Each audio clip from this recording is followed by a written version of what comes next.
réalise tout à coup que dans ce qui a été transmis, il y avait quand même certains schémas ou certains types de langage qui ont passé pendant des générations. La femme et l'homme sont égaux. L'idée, c'est que justement, si les gens ont les mêmes droits, alors leurs définitions d'eux-mêmes ou d'elles-mêmes, c'est à elles de la donner.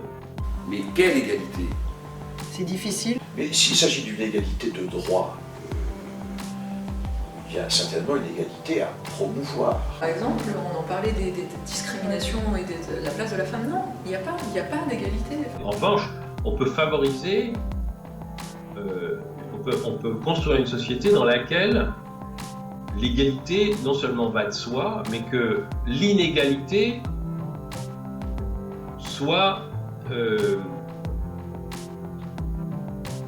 Mais là encore, il faut juger selon les temps et selon les époques.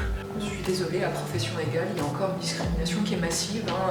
Je pense que dans beaucoup de structures sociales, il y a toujours encore ce clivage, malgré tous les discours d'égalité. Donc, on peut changer les conditions de l'environnement quand elles sont accessibles à la loi. Les conditions de l'environnement peuvent être changées. On ne peut pas imposer l'égalité. C'est un oxymore, imposer l'égalité. Est-ce que dans ce cas-là, il faut sacrifier l'impératif d'égalité à l'impératif, au fond, j'allais dire, de compétence, pour être tout à fait clair?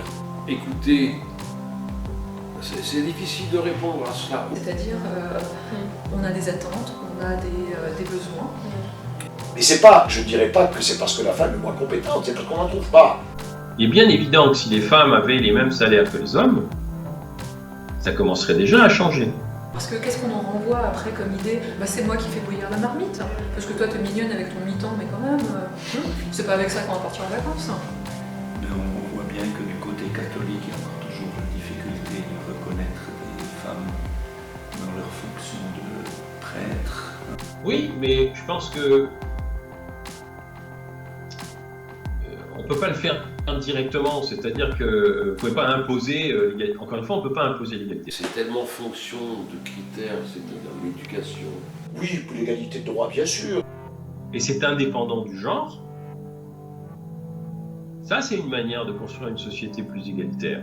Ça va commencer en France, mais en Suisse, on est encore toujours en train de lutter. Il y a aussi quelque chose, c'est que c'est long les changements. Ça demande du temps, tout ça.